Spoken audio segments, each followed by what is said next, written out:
कावड़ यात्रा रूट पर दुकानदारों को नेम प्लेट क्यों है जरूरी? क्या यूपी सरकार फिर लेगी यू टर्न? लखनऊ के पंतनगर इलाके में बने मकानों का मामला हो या शिक्षकों के डिजिटली अटेंडेंस की बात हो, यूपी सरकार पिछले हफ्ते यू टर्न ले चुकी है। मुजफ्फरपुर में एक अफसर ने दुकानदारों को अपने नाम डिस्प्ले करने का आदेश देकर कुछ ऐसा ही काम किया है, जिसे यूपी सरकार की किरकिरी होनी तय है। कावड़ यात्रा रूट पर अधिकारियों ने एक बार फिर यूपी में योगी सरकार की भद पिटवाने का काम किया है। यूपी में कावड़ यात्रा से पहले मुजफ्फरनगर जिले में खाने पीने और फल की दुकानें लगाने वाले दुकानदारों को अपने अपने नाम लिखकर डिस्प्ले करने के लिए कहा गया है। यही नहीं, अपनी दुकानों या होटलों पर काम करने वालों का नाम भी लिखने का आदेश जारी किया गया है। स्थानीय प्रशासन का कहना है कि यह इसलिए किया गया है ताकि कावड़ियों में किसी प्रकार का कोई कंफ्यूजन न हो। प्रशासन किस तरह के कंफ्यूजन की बात कर रही है, यह बेहतर वही बता सकती है।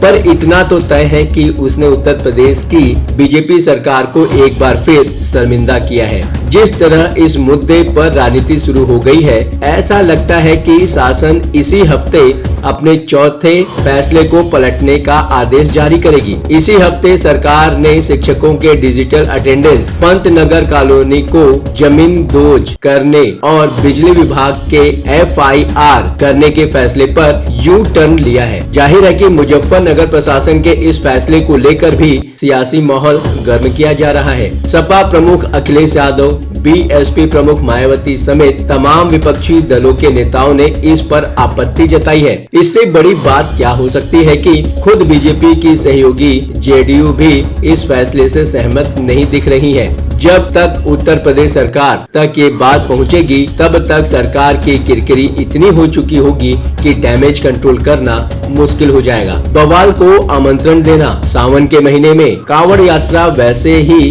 बहुत संवेदनशील हो जाता है। छोटी छोटी बातों पर गाड़ियां फूंक दी जा रही हैं, पर मामला वहीं शांत हो जा रहा है। पर जब किस तरह के विवाद में यह मालूम होगा सामने वाले दूसरे धर्म का है, तो जाहिर है कि बवाल और बढ़ जाएगा। कावड़ यात्री इसे जानबूझकर किया गया कृत्य समझेंगे, पर इस प्रकार हिंसा को और बढ़ावा मिलना तय है। जब एक बार हिंसा कावड़ यात्री करेंगे, तो परिणाम स्वरूप दूसरी तरफ से हिंसा प्रतिक्रिया स्वरूप जरूर होगी। इस तरह एक छोटा सा मामला तिल का ताड़ बन जाएगा। पहले हिंसा होती थी तो यह नहीं पता चलता था कि सामने वाला किस धर्म का है, इसलिए मामला वहीं शांत हो जाता था।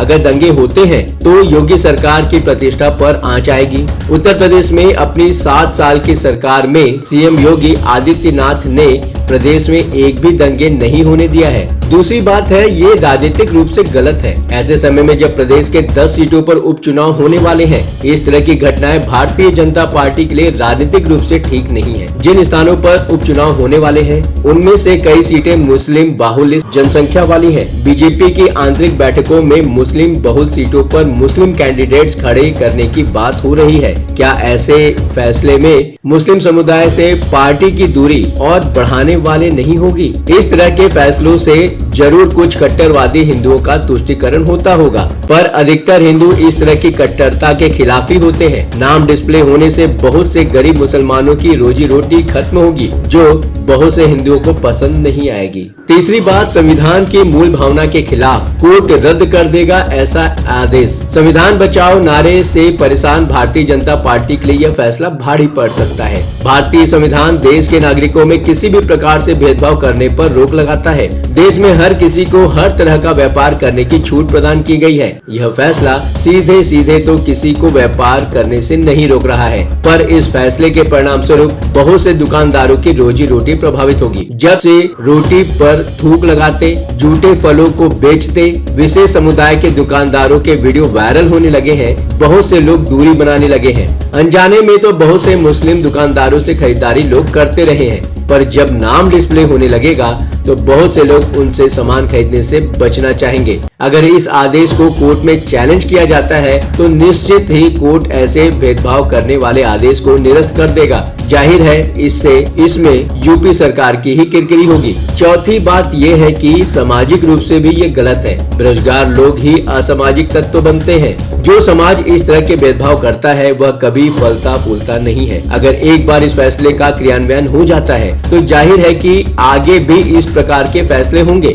अगर देश की 1/4 जनसंख्या को बिजनेस करने से रोकने की कोशिश होगी तो देश का विकास कैसे होगा? जो छोटे दुकानदार अपनी लागत नहीं निकाल पाएंगे वो आगे चलकर असामाजिक तत्व बनेंगे, जिसे कोई भी समाज झेलने की हैसियत में नहीं हो सकता है। देश में कुछ हिस्सों में इस प्रकार की मांग पहले भी हुई है, पर प्रशासन के लेवल पर कभी भी इस तरह का फैसला नहीं लिया गया। यहाँ तक कि बीजेपी विधायक खुद ऐसी मांग का विरोध कर चुके हैं। कर्नाटक में एक बार कुछ हिंदूवादी तत्व संगठनों ने विजयपुरा शहर में सिद्धेश्वर मंदिर के बाहर इस तरह की डिमांड का बैनर लगाया था। इसमें मुस्लिम व्यापारियों को आगामी सिद्धेश्वर यात्रा के दौरान व्यापार करने से रोकने की बात की गई थी। सिद्धेश्वर मंदिर कमेटी ने इस बैनर को हटाने की कोशिश भी की। बाद में स्थानीय बीजेपी विधायक मंदिर कमेटी के अध्यक्ष बसन गौड़ा पाटिल ने खुद इस तरह की मांग का विरोध किया और मुस्लिम दुकानदारों के हितों की रक्षा की। कावड़ यात्रा रूट पर दुकानदारों को नेम प्लेट लगाना, इस पर आप अपनी राय हमें कमेंट के माध्यम से भेज सकते हैं। देश दुनिया की हर छोटी बड़ी खबर के लिए बने रहिए न्यूज़ कॉल 24 के साथ। नमस्कार।